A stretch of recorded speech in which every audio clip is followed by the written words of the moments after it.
Interest rates are up, so you pay more for a mortgage because you got the timing wrong. Interest rates are down, and the price for everything goes up. What is this mysterious thing that controls interest rates? This mysterious force is called the Federal Reserve, or the Fed. Now, the Fed was supposed to control our economy. However, our economy is out of control. This video will illustrate how the Fed has failed to control inflation, interest rates, and unemployment. This lack of control is causing real pain to real people. And if you watch until the end, you'll learn how we can stop the pain. You're watching Reengineering Politics, which provides objective information on political matters so that you can make informed decisions for a better America. I'd be grateful if you liked and shared my videos and subscribed to my YouTube channel for more insightful videos on politics that are neither left nor right. I am an engineer, more specifically, a controls engineer. Now, controls engineers are experts at control systems. Whether you know it or not, the Fed is attempting to control our economy. So this is a control system. There are three control variables that the Fed is attempting to control: unemployment, inflation, and economic growth. To accomplish this control, the Fed raises and lowers interest rates along with a few other tricks to increase and lower the money supply in the economy. Now, as a controls engineer, it's obvious when a control loop isn't working. How? Well, you can see the out-of-control oscillations in the control variable. For instance, if a heating and cooling system is supposed to keep your house at 72 degrees regardless of what the weather is outside, and then the indoor temperature swings wildly from 50 degrees to 90 degrees, this system is out of control. If you lived in this wacky home, you'd have to wear a jacket in the cold and strip down to your swimsuit in the heat. Let's take a look at how well the Fed is doing at controlling unemployment, inflation, and our economic growth.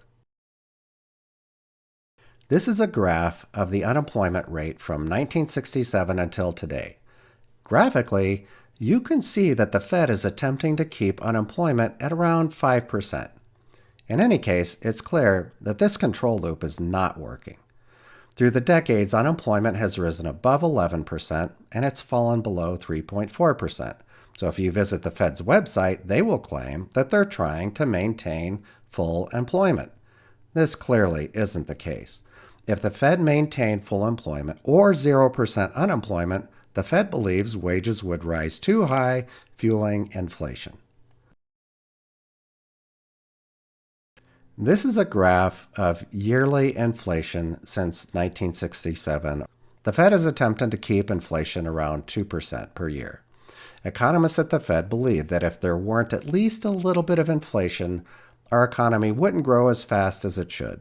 Once again, you can see that this control loop is not working.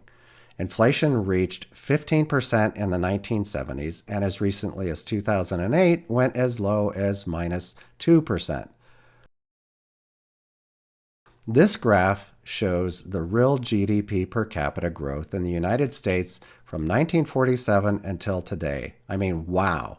According to this graph, we've grown our economic production from $15,000 per person to $68,000 per person in 80 years, or an average growth rate of 2% per year. Now, I must stress that this is a picture of the average economy and not for most Americans. While the average economy has grown, the middle class has shrunk, and the number of folks needing government assistance has grown. So far in the 2000s, we've experienced three wild swings in our economy due to Fed policies. It starts at the end of the 1990s when dot-com investors convinced the Fed to lower interest rates to refuel a dying internet stock buying frenzy. The Fed doubled down on interest rate reductions after 9/11 attacks, thinking that the economy needed further stimulation. These low interest rates fed a new housing bubble as people scrambled to buy houses with low-interest adjustable rate mortgages. As this housing bubble inflated, the Fed decided to raise interest rates, trapping many low and middle-income earners with mortgage payments they couldn't afford. This led to the housing and banking crisis in 2008. The Fed once again dropped interest rates to 0% and bailed out large banks and large car manufacturers. Average people lost their homes and jobs, while high-paid bank executives received bonuses courtesy of the American taxpayer. The economy slowly recovered and even started accelerating during the Trump administration. This is when the Fed decided to raise interest rates again. The COVID-19 pandemic ensued, and the Fed reduced interest rates to 0% and printed trillions of dollars to fund more government debt. The government forced people to stay at home. The combination of these two actions fueled record inflation. Fed leaders claimed this inflation was a blip and waited way too long to raise interest rates. They started raising interest rates in March of 2022, and they stopped in 2023. As I record this video in September of 2024, it appears that we're headed for another recession as interest rates are high and unemployment is rising. So guess what will happen next? The Fed will lower interest rates and the cycle will continue. When we consider the control variables for the Fed, they get an A+ on the average economic growth, a D on achieving full employment, and a D on regulating inflation. Now, I want to qualify the Fed's A+ on economic growth. They get an A+++ for the rich and a C- for average Americans. There are a few reasons why the Fed cannot control the economy with the tools that it possesses without causing economic pain to most Americans.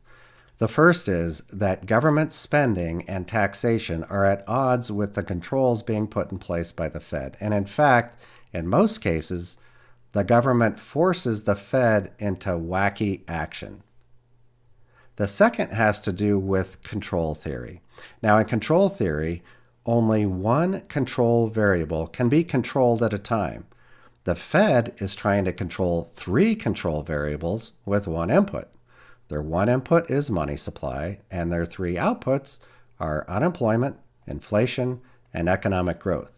Now, you can see that the primary variable being controlled is economic growth for the rich. The other 2 variables will ensure that our lives are a living hell as long as the Fed continues this cyclical process. If inflation is high, the Fed will force people out of jobs to lower inflation.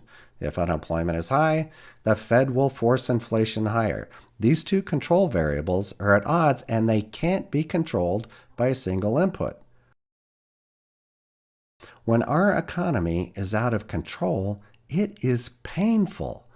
Imagine that you're driving down the road, and if you cross a white line to the left, you feel a painful shock. So you correct your direction and you feel another painful shock when you cross the white line on the right. Now imagine that a large truck is pushing you to one side and then to the other. This truck pushes you to the left and you feel pain. It then pushes you to the right and you feel more pain. Every once in a while, this truck allows you to stay in the middle of the road, but you are constantly stressed not knowing when the truck will push you off the center of the road once again. This is how people feel in our currently uncontrolled economy. When interest rates increase, the amount of house that you can afford is half of what you could afford when interest rates were lower. This is doubly bad because the reason that the Fed raised interest rates in the first place was to control runaway inflation, meaning that the house price has already increased by 20%. When interest rates rise, banks that had invested their patrons' funds in safe bonds fail because those low interest rate bonds become worthless with rising interest rates. When interest rates rise, the person who waited just a few months too long to save up to buy a new car can't afford the new car. When interest rates rise, businesses hoping to refinance low interest rate debt run out of cash because their business plan didn't account for this high cost, and their customers won't pay higher prices as their budgets are already strained by inflation. When interest rates rise, People lose their jobs because businesses that had been profitable are now in trouble and must lay off employees to stay in business. A recession usually follows high interest rates levied by the Fed. This pain may be tolerable if it wasn't caused by needless manipulation. Now, if you think that you only feel pain on rising interest rates, think again. When interest rates are low, prices of goods and services rise, making it more difficult to purchase those goods and services. When interest rates are low, money's cheap, and investors waste money on risky investments that are destined to fail. When interest rates are low, people struggle to earn enough in savings accounts, and their savings becomes worthless. Worse yet, they risk stock market investments to earn just a little bit to survive in retirement.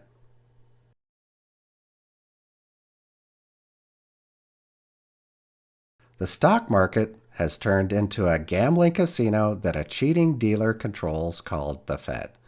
Investors in bonds and stocks are no longer evaluating the value of their holdings, but the actions of the Federal Reserve. Anytime the Fed speaks, stocks make wild swings up or down depending on interest rate moves. This has created an artificial valuation of stocks that's causing high volatility in the investment accounts of many Americans. I mean, wouldn't it be nice to invest in companies based on, well, I don't know, their ability to provide valuable products and services at a profit instead of the whims of a central bank?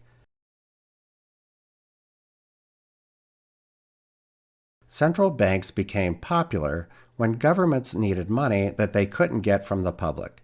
In the United States, we had 3 central banks before our Fed to fund war debt, and all of these central banks were closed. We know that inflation was relatively non-existent prior to the Fed's start in 1913. How? From the late 1700s to 1933, the price of gold rose from $19.39 per ounce to $20.67 per ounce, equating to an inflation rate of 0.05% per year. The economy drove boom and bust cycles. Periods of inflation were followed by periods of economic downturn and deflation. Even then, central bank money printing started those cycles. Today's United States debt and war footing are different. We have the same level of debt that we had after World War II. However, it's not going away. We've finally backed ourselves into a corner. We have high debt, and the United States is not yet involved in a war, at least not directly. We have little room to borrow or print more money without triggering massive inflation. We can legislate parameters around how the Fed controls our economy. If we believe that a 2% inflation rate is the optimum rate, then the Fed should keep its interest rate fixed at 2.5% and just keep it there. If the Fed interest rate remains constant, people can create long-term plans that aren't upset every time the Fed makes an abrupt move. This means that the Fed will stop attempting to control the economy and be confined to being a central bank. I've published previous videos on the politics of money and the United States economy, and whenever I do economic research, I find that there are several tentacles to our economic challenges. So instead of making extremely long videos, I've decided to speak about each topic in shorter videos. I hope you stay tuned and learn how all of these are connected into a much more reasonable economic policy that's not being proposed by Democrats or Republicans. Thank you for visiting Reengineering Politics. I'd love it if you like this video and subscribe to the Reengineering Politics YouTube channel. Thanks for watching, and I hope you return for more political insight that's neither left nor right.